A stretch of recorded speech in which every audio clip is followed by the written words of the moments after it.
Olá, pessoal! Hoje nós daremos continuidade, né, à nossa retomada da atividade avaliativa de língua portuguesa. Eu sou a professora Flaivane e estamos de volta com mais um hashtag feedback da aprendizagem. Hoje nós daremos continuidade, gente, com as questões, partindo da questão 6, na página 103, até a questão 11, tá bom? Da nossa provinha PAIC 2017. Por favor, localizem aí a nossa apostila na página 103, questão 6, tá bom? Vamos retomar a questão 6. Vamos aqui. Temos aí o texto 1, né? Massa de modelar caseira é diversão da garotada no período de férias. Então, o texto 1 vai tratar um pouquinho desse assunto. Texto 2, massinha de modelar caseira, né? E aí, vamos aqui ao nosso enunciado. Questão 6, dando continuidade. O assunto comum aos dois textos, ou seja, o assunto comum é que tanto está falando no texto 1, quanto está falando no texto 2. E aí, vamos analisar. Texto 1, massa de modelar caseira. Observe que eu destaquei aí para vocês que o tempo todo tá falando, ó, massa de modelar caseira, massinha de modelar. E o texto 2, como vocês podem observar desde o título, né, é uma receita onde apresenta aí a massa de modelar, uma receita de massinha de modelar caseira, apresentando aí os ingredientes e o modo de preparo. Mas vamos aqui aos itens. Item A. O assunto comum aos dois textos é a época de férias escolares? E aí você já pode perceber que não. B. A massinha de modelar caseira, como nós já vimos. C. Os corantes alimentícios, está falando sobre isso nos dois textos? Também não. D. Os produtos tóxicos? Também não, confirmando aí o nosso gabarito, que o assunto comum aos dois textos é item B, a massinha de modelar caseira. Então, vamos então aí retomar a questão 7, na página 104, por favor. Tá bom? Come, gente! É a nossa questão 7. Questão 7, na página 104. Vamos adiante. O trecho monstrengo mora em lugares secos e quentes. A palavra monstrengo está no lugar de... Como de praxe, eu já disse para vocês que precisam de imediato ir lá no texto, localizar esse trechinho, esse pedacinho do trecho. Aliás, esse pedacinho do texto lá dentro do texto como um todo. Então, sempre façam isso, localizem de imediato. E aqui nós temos, ó, o monstrengo mora em lugares secos e quentes, do jeito que está lá no enunciado. E a palavra monstrengo está no lugar de...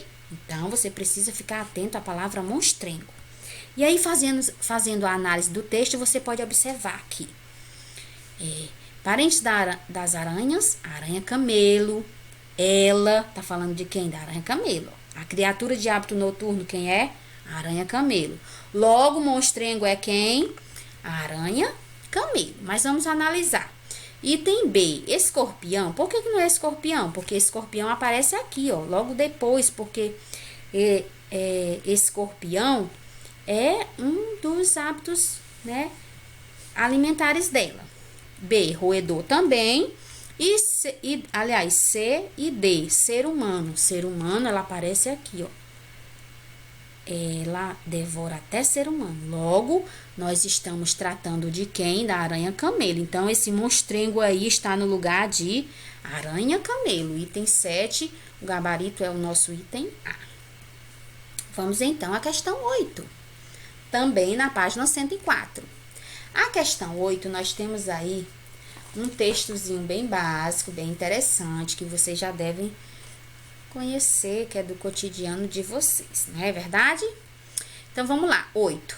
Esse texto foi escrito para, ou seja, qual é o propósito comunicativo desse texto? De imediato, eu preciso ir lá no texto e analisá-lo. Pelo título, você já, de imediato, já sabe. Mas, se por acaso não tivesse o título, pelas informações que o texto traz, você também deveria saber, tá bom? Ao analisar o texto, mesmo sem esse título aí, você dá para perceber o porquê que se trata de um convite. No caso aí, o convite especial. Mas vamos lá, esse texto foi escrito para Item A, contar uma história. Esse texto está contando alguma história? Também não. B, dar um recado, está dando um recado? C, esse texto foi escrito para fazer um convite, está convidando alguém para algum evento? D, vender um produto, está vendendo alguma ideia, algum produto? Também não. Confirmando aí o nosso gabarito. E aí você pode observar lá no texto, ó. Se trata de uma festa, conto com você, estarei te esperando. Então, trata-se de um convite. Então, esse texto foi escrito para fazer o convite, nosso gabarito, item C, tá bom? Vamos então adiante, retomando aí a questão 9, também na página 104. E aí nós temos um texto que fala um pouco sobre o carnaval, não é verdade? Vamos então ao comando. De acordo com esse texto, o carnaval chegou ao Brasil através de imediato, eu vou lá no texto e localizo esse trechinho, esse pedacinho aí, lá dentro do texto. O carnaval chegou ao Brasil através de... No segundo parágrafo, você já pode constatar. O carnaval tem origem nas celebrações da colheita dos povos da antiguidade. Chegou até o Brasil através dos portugueses. Então, é uma informação explícita. De imediato, você já sabe a resposta. Então, item A não é famílias mais ricas, né? Então, não foi através dessas famílias mais ricas. B, historiadores também não. C, portugueses. E D, povos da antiguidade, também não. Confirmando aí o nosso gabarito que está explícito lá dentro do texto. Questão 9, de acordo com esse texto, o carnaval chegou ao Brasil através de portugueses. Item C. Ok, pessoal, vamos aí então à questão 10 e 11 para a gente encerrar esse segundo bloco.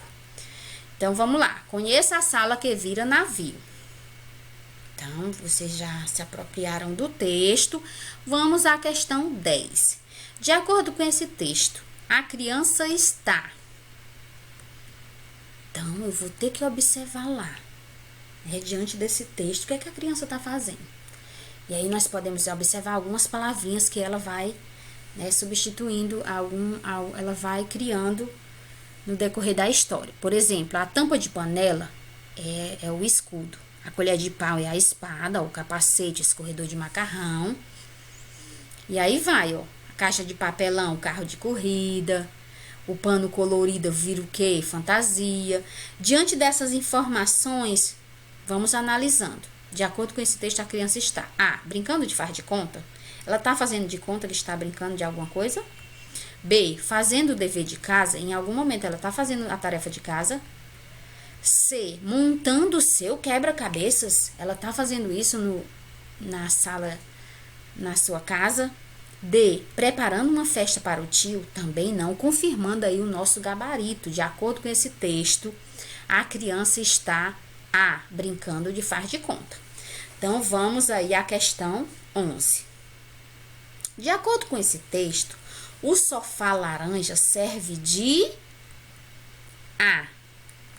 Vamos lá. De imediato, eu preciso localizar o sofá laranja serve de... Tenho que localizar lá dentro do texto.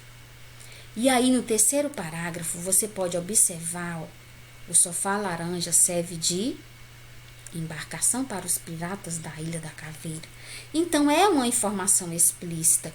De acordo com o texto, com esse texto, o sofá laranja serve de A, cabaninha. B, embarcação, que é o que a gente viu. C, escudo. D, torre. Também não, confirmando o nosso gabarito item B. De acordo com esse texto, o sofá laranja serve de embarcação. Então, as habilidades que foram desenvolvidas no decorrer dessas 6 questões que a gente retomou agora nessa videoaula foram as seguintes. Reconhecer diferentes formas de tratar uma informação na comparação de texto de um mesmo tema. Então, a questão 6 foi para comparar dois textos que falavam do mesmo assunto, mas de forma diferente, né? Que tratavam do mesmo assunto. Reconhecer as relações entre partes de um texto, identificando os recursos coesivos que contribuem para a sua continuidade. Lembram daquela duela? No caso aqui foi a do monstrengo. O monstrengo se referia a quem? Estava fazendo referência a quem? A aranha Camilo. Identificar o propósito comunicativo em diferentes gêneros. O propósito comunicativo, como vocês já sabem, é o para que serve daquele texto, né? A finalidade, o objetivo, porque todo texto tem um propósito comunicativo. Localizar a informação explícita em textos. Explícita é o que está claro, declarado ali, de imediato você já encontra. Bem explícito. E por último, inferir informação em texto verbal, fazer inferência diante das pistas do que o texto nos oferece, tá bom, gente? Então, mais uma homenagem aos professores, que diz o seguinte, ó, professor não é aquele que apenas ensina fórmulas e regras, mas sim o que desperta o aluno para a aventura da vida. Parabéns pelo seu dia, professor, e muito obrigada aos professores e a vocês também. Um abraço, fiquem bem, fiquem com Deus. Até o nosso próximo encontro, tá bom, pessoal?